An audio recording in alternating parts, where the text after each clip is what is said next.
নমস্কার, আপনারা দেখছেন গ্লোব টিভি। সবার পাশে সবার সাথে গ্লোব নিউজ নিয়ে এখন আমি সুপর্ণা রয়েছি আপনাদের সঙ্গে। এক নজরে দেখে নেব আজকের বিশেষ বিশেষ খবর। নির্মল বন্ধুর হাতে তৈরি পিঠে পুলি। পানীয় জলের দাবিতে তৃণমূলের বিক্ষোভ।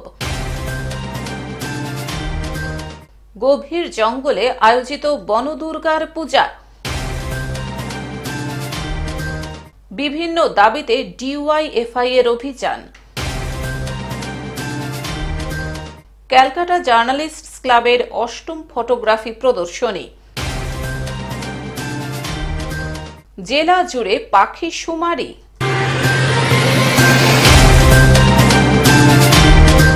আসছে বিস্তারিত খবরে। নির্মল বন্ধুর হাতে তৈরি পিঠে পুলি।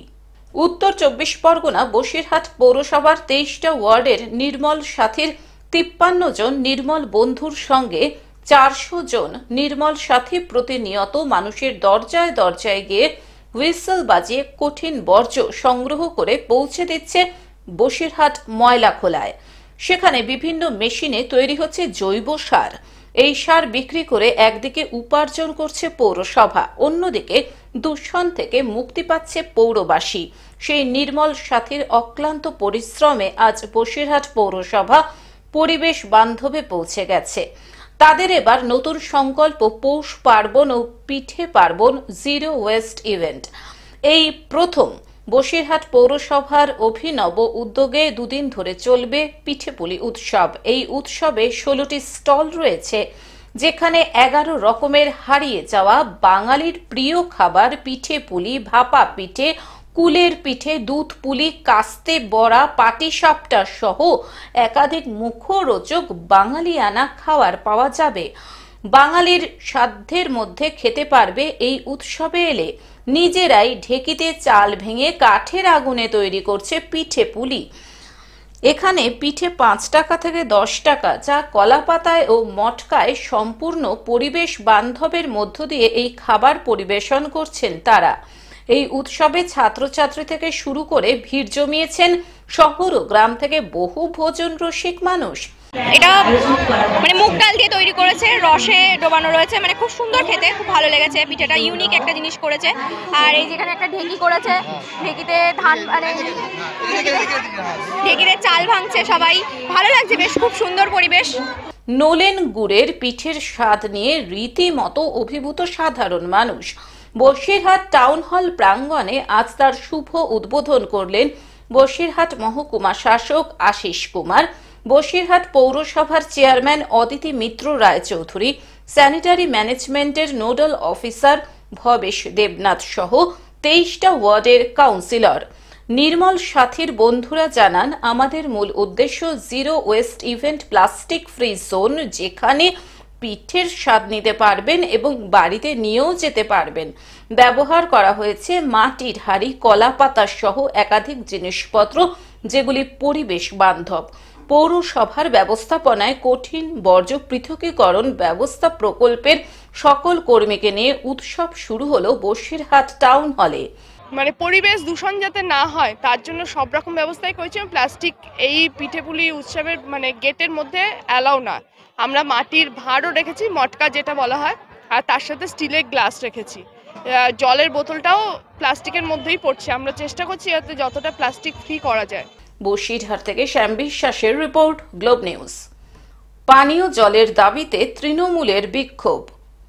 পানীয় জলের দাবিতে কুলটি সেল গ্রোথ কারখানার সামনে তৃণমূলের বিক্ষোভ ঘিরে উত্তেজনা। সিআইএসএফ ও তৃণমূলের কর্মী সমর্থকদের মধ্যে ধস্তাধস্তি। তৃণমূলের অভিযোগ, কুলটির সেল গ্রোথ ওয়ার্কার্স কারখানার আবাসনগুলিতে দীর্ঘদিন ধরে পানীয় জলের সমস্যা রয়েছে। তাই বুধবার পশ্চিম বর্ধমান জেলা তৃণমূলের চেয়ারম্যান উজ্জ্বল চ্যাটার্জির নেতৃত্বে কুলটি সেল গ্রোথ কারখানার গেটের সামনে ধর্ণা বিক্ষোভ করা হয়। আজকে সেল গ্রোথ ম্যানেজমেন্ট বাবুপাড়া, নিউ কলোনি, বন্দিপুরের ৩-৪টে জায়গাতে জল বন্ধ করেছে, জল পরিষেবা বন্ধ করে দিয়েছে। যেখানে আমরা সবাই জানি জলের আরেক নাম জীবন। মানুষের জীবন নিয়ে খেলা করছে এখানকার সিজিএম, যিনি ব্রিটিশ শাসন চালাচ্ছেন। তারই প্রতিবাদে আজ তৃণমূল কংগ্রেস রাস্তায় নেমেছে, বাধ্য হয়ে সাধারণ মানুষের স্বার্থে। এই ঘটনায় এলাকায় উত্তেজনা ছড়ায়। তৃণমূলের কর্মী সমর্থকদের সঙ্গে সিআইএসএফ বাহিনীর ধস্তাধস্তিও হয়। পরে সিআইএসএফ বিশাল বাহিনী পরিস্থিতি নিয়ন্ত্রণে আনে। পশ্চিম বর্ধমান জেলা তৃণমূলের চেয়ারম্যান উজ্জ্বল চ্যাটার্জি বলেন, অবিলম্বে আবাসনগুলিতে পানীয় জলের সরবরাহ দিতে হবে। আর এই দাবিতেই এই ধর্ণা আন্দোলন কর্মসূচি। যে সমস্ত কোয়ার্টারগুলো আছে সেই এলাকাগুলোতে পানীয় জল সরবরাহ করতে, সেগুলো সমস্ত বন্ধ করে দিয়ে। কারণটা হচ্ছে যে এখানে সব বাইরের লোকেরা থাকে, তো বাইরের লোকেরা থাকে বললে কথা হবে না, মানুষকে জল দিতে হবে। জল যেহেতু দিচ্ছে না, আমাদের অন্য কোনো দাবি নেই, শুধু পানীয় জলটুকু দিন, আর কিছু আমরা চাই। আসানসোল থেকে সৌমিত্র গাঙ্গুলির রিপোর্ট, গ্লোব নিউজ। গভীর জঙ্গলে আয়োজিত বনদুর্গার পূজা।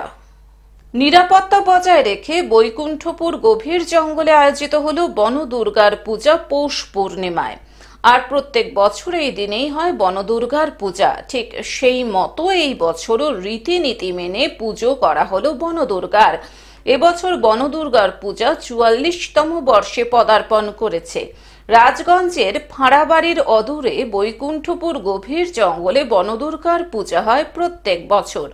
কথিত আছে, দেবী চৌধুরানী ও ভবানী পাঠকের স্মৃতি বিজড়িত স্থানটি দিল্লি ভিটা চাঁদের খাল নামে পরিচিত।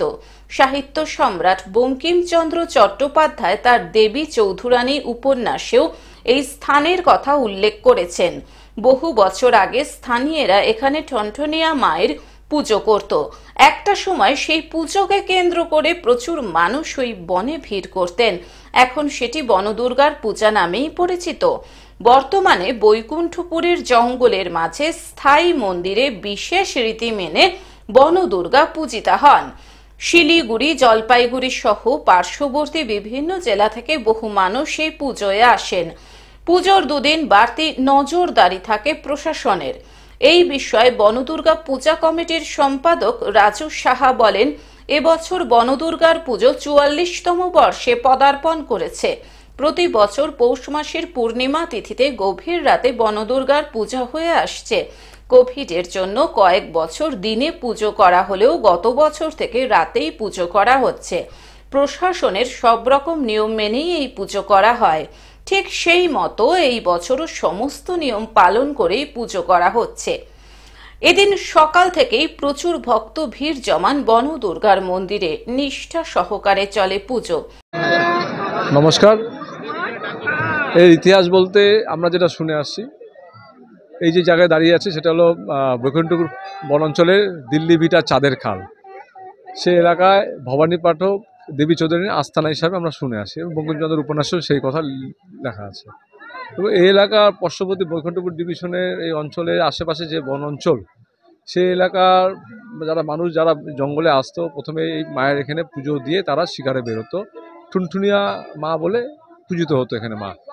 পরবর্তীতে ৪৪তম বছর আমাদের এই বনদুর্গা পূজা কমিটি ৪০ বছরতম এবার যে বাৎসরিক পূজা হচ্ছে, একটা কমিটি তৈরি হয়।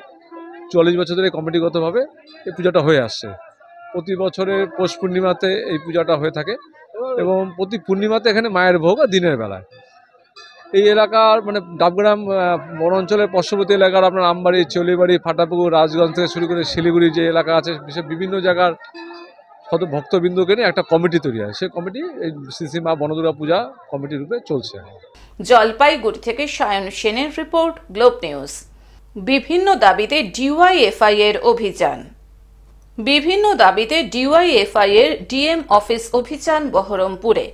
আজ বৃহস্পতিবার দুপুরে ডিওয়াইএফআই এর নেতা কর্মীরা আবাস যোজনার স্বচ্ছ তালিকা প্রকাশ, শিক্ষা থেকে স্বাস্থ্য দুর্নীতির মাথাদের গ্রেপ্তার করে শাস্তির দাবি, পরিযায়ী শ্রমিকদের জেলায় ১০০ দিনের কাজের দাবি, টোটো চালকদের উপর পুলিশি নির্যাতন বন্ধ করা এবং সব সরকারি দপ্তরের শূন্য পদে স্বচ্ছ নিয়োগের দাবিতে বহরমপুর জেলা অফিস থেকে ডিএম অফিস অভিযান করার উদ্দেশ্যে মিছিল বের করা হয়।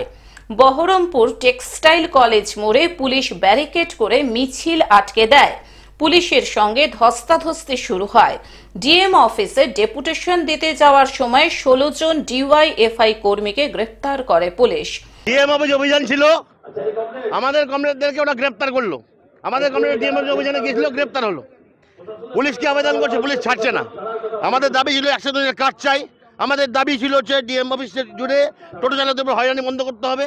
আমাদের দাবি ছিল যে আইসিডিএস দুর্নীতি জড়ালো তৃণমূল কংগ্রেসের নেতা কানাই মণ্ডল, তাকেও গ্রেপ্তার করে তদন্তের আওতায় আনতে হবে। মুর্শিদাবাদ থেকে রক্তিম সিদ্ধান্তের report, globe news. Calcutta journalists ক্লাবের 8ম ফটোগ্রাফি প্রদর্শনী 2025 বিগত 7 বছর সফলভাবে আয়োজন করার পর ক্যালকাটা জার্নালিস্টস ক্লাব আয়োজন করতে চলেছে তাদের 8ম ফটোগ্রাফি প্রদর্শনী, যা অনুষ্ঠিত হবে আইসিসিআর 9 হোচিমিন সরণি, কলকাতা 71, 18 থেকে 20 এপ্রিল 2025 তারিখে।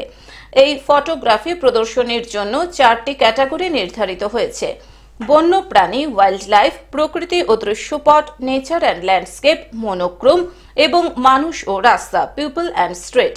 প্রদর্শনীতে অংশগ্রহণ করার জন্য ছবি জমা দেওয়ার শেষ তারিখ 18 মার্চ 2025। প্রতিটি ছবির রেজিস্ট্রেশন ফি ধার্য করা হয়েছে 750 টাকা। বিজয়ীদের জন্য রয়েছে মোট 45,000 টাকার পুরস্কার। ছবি জমা দেওয়ার কিছু নির্দেশিকা: ফাইল ফরম্যাট হতে হবে জেপেগ, ছবির রেজলিউশন থাকতে হবে 300 dpi এবং মাপ হতে হবে 18x12 ইঞ্চি। সম্পাদিত ও মোবাইল থেকে তোলা ছবি গ্রহণযোগ্য নয়। এছাড়া বিস্তারিত তথ্যের জন্য যোগাযোগ করুন 9038638652 এবং 9432141016 এবং 7003252596। এছাড়াও 8697952224 এই ফোন নম্বরগুলিতে। জেলা জুড়ে পাখি শুমারি। সম্প্রতি বন দপ্তরের যৌথ উদ্যোগে দক্ষিণ দিনাজপুর জেলা জুড়ে শুরু হলো পাখি শুমারি। প্রথম দিনেই অন্তত 10টি প্রজাতির পাখির দেখা মিলেছে বালুরঘাট সহ আশেপাশের এলাকায়। নতুন করে ফের পরিযায়ী পাখির আগমনে জীববৈচিত্র্যের প্রতিস্ফলন হচ্ছে বলে দাবি।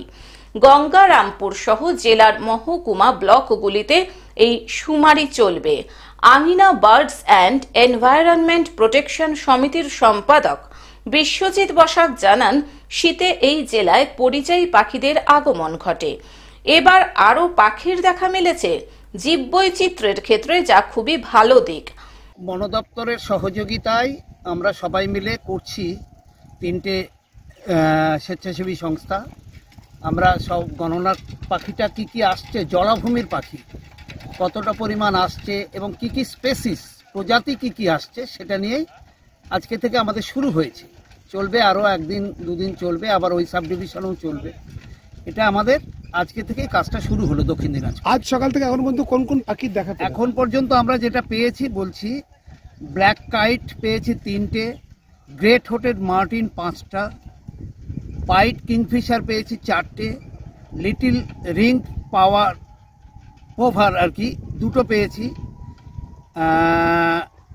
টেরমাটিক্স স্টিং পেয়েছি 3টে, তারপরে হোয়াইট ওয়াকটেল 7টা পেয়েছি, লিটল কমন্ডেন 3টে পেয়েছি, এশিয়ান পাল্প সুইপ পেয়েছি 4টে, কেন্টিস ফ্লাওয়ার 5টা পেয়েছি, গ্রিন স্যান্ডপাইপার 4টে পেয়েছি, হোয়াইট থ্রোটেড কিংফিশার 9টা পেয়েছি। এখন পর্যন্ত এই পাখিগুলো কি পরিযায়ী পাখি নাকি এগুলোকে স্থানীয়? না না, স্থানীয় তো নয়, পরিযায়ী হিসেবে আসে, এরা মাইগ্রেট করে এই পিরিয়ডটাতে।